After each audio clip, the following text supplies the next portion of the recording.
안녕하세요, 여러분. 엘렌입니다. 오늘은 우리 아이들이 진짜 어려워하는 부분, research, 조사를 어떻게 하는지에 대해서 이제 알려드리려고 하는데요. 오늘 우리가 활용할 웹사이트가 있어요. 웹사이트가 네이버 아니고요. 구글 아니고요. 키들이라는 검색 엔진입니다. 키드이라는 검색 엔진은 뭐냐면 구글에서 만든 어린이용 사이트예요. 그래서 이제 구글에 리서치를 할 때 너무나 잡다한 것들도 많이 나오고 광고도 많이 뜨고 유해한 것들이 나오면 어떨까 해서 이렇게 되게 마음 졸이시는 학부모님들께서도 많았는데요. 이렇게 키들이라는 웹사이트를 사용하게 되면은 어린이들만을 위한 검색 엔진이라서 정말 아이가 찾은 것만 과 관련된 이제 교육용만 보여주고요. 되게 안전하게 사용을 할 수가 있어요. 그래서 이거를 이제 사용을 해서 조사를 어떻게 하는지, 어떤 사이트들이 credible, 신뢰가 가는지, 어떤 사이트는 별론데 이런 것 좀 알려드리려고 영상을 켰습니다. 오늘 이거를 하시면서 같이 해보시면 좋을 것 같아요. 그래서 노트북이나 뭐 아이패드나 뭐 데스크탑, 뭐 컴퓨터, PC 상관없습니다. 하나만 준비해 주시고 우리 같이 해봐요. 이렇게 이제 컴퓨터나 데스크탑으로 이렇게 인터넷을 딱 틀으시면 저는 뭐가 먼저 나오냐면 이렇게 구글이 먼저 나와요. 그래서 우리가 이제 어머님들이나 저 같은 경우에 구글에서 이제 필요한 것들을 치면 나올 수 있지만 아까 말씀드린 것처럼 구글은 성인과 누구나 쓸 수 있는 거기 때문에 굉장히 잡다한 것들도 많이 나와요. 그래서 우리 아이들에게는 조금 안전하지 않을 수 있다. 그래서 우리 아이들에게 안전한 그냥 정말 리서치, 조사만을 위한 이런 웹사이트를 해주고 싶으시다면 아까 말씀드린 키들을 들어갈 거예요. 저는 여기다 뭘 썼냐면 kiddle.co를 쳤습니다. 한번 들어가 볼게요.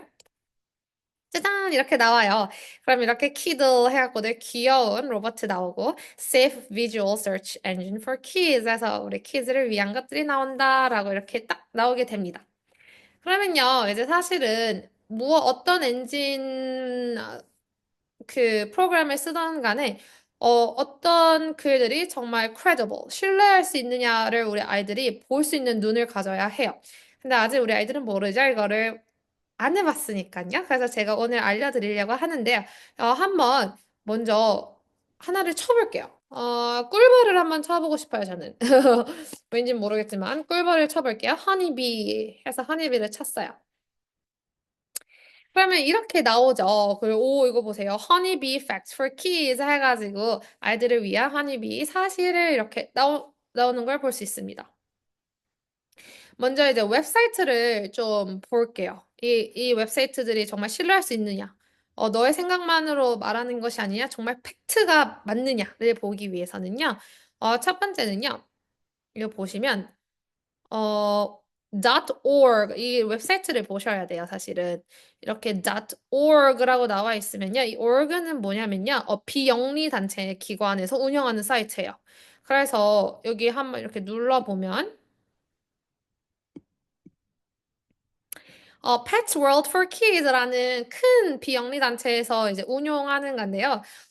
이거를 보시면, 그래도 이거 봤는데 이게 정말 괜찮은지 모르겠다라고 보시면, 여기 Key for Kids 하고 for Parents 해갖고 이북도 주고, 뭐 다운로드 할 수 있는 활동지도 주고, 이런 것들이 다 있어요. 이렇게 글로서리가 뭐냐면 단어거든요. 이런 단어들도 주는 것이 보니까 교육용일 확률이 굉장히 높아요. 그래서 이렇게 교육용 사이트는 굉장히 신뢰할 수 있다라고 보셔도 되고요. 옆으로 다시 뒤로 가볼게요. 첫 번째 보세요. 첫 번째, 두 번째는 Net Geo Kids. 이가 처음 보면 잘 모르실 수 있는데 이 밑에 National Geographic에서 나온 사이트예요. 우리가 잘 알죠. National Geographic 원서도 많이 나오는 굉장히 큰 사이트인데 당연히 신뢰할 수 있죠. 그래서 National Geographic도 안심하고 쓰셔도 되고요. .gov 보시면 gov가 government 정부의 줄임말이야. 그러면 정부 웹사이트다. 그래서 정부가 만든 잡류는 당연히 검토를 해서 만들었으니까 신뢰할 수 있습니다. 그리하여 이렇게 허니비에 대해서 한번 우리 아이들이 informative essay를 쓴다고 가정을 해볼게요. informative essay는 뭐냐면 정보를 다른 사람에게 주는 에세이예요. 내가 아는 정보를 다 모아서 이런 정보가 있어라고 보여주는 에세이거든요.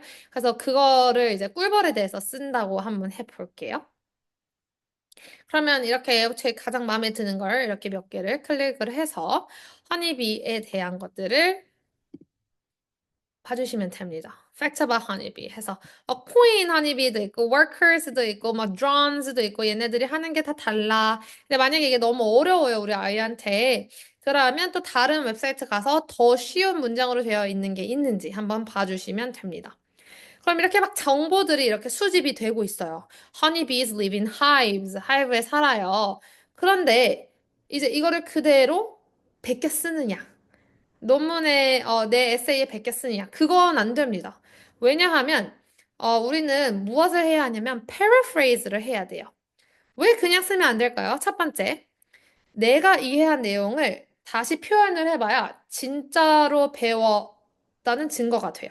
그래서 정보를 그대로 쓰면 내가 그 내용을 얼마나 잘 이해했는지 알기는 어렵죠. 근데 만약에 내 말로 한 번 더 설명을 해보면, 아, 내가 정말 이 정보를 알고 있고, 이것을 영어로 이렇게 나타낼 수 있구나를 알 수 있어요. 두 번째, 다른 사람의 글이기 때문에 그걸 그대로 가지고 오면 우리는 표절이라고 합니다. 표절이란 것은 이제 다른 사람이 쓴 내용을 허락 없이 쓰는 건데요. 마치 내 것처럼 되게 잘못된 행동이고 법적으로도 잘못됐다고 되어 있어요.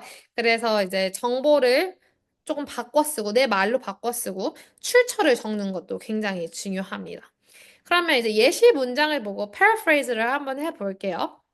아, 이렇게 whiteboard를 제가 열었는데요. 잘 보이실까요? 잘 보여야 될 텐데. 아, 그래서 제가 한번 뭘 써볼 거냐면요. 음, 텍스트로 제가 아까 그 사이트에서 본 문장 하나를 써볼게요. Honeybees pollinate flowers and plants to feed themselves. 먼저 이 문장을 생각해 볼게요. 여기서 pollinate이라는 단어가 여기 이렇게 있죠? 수분하다라는 뜻이야. 수분하다.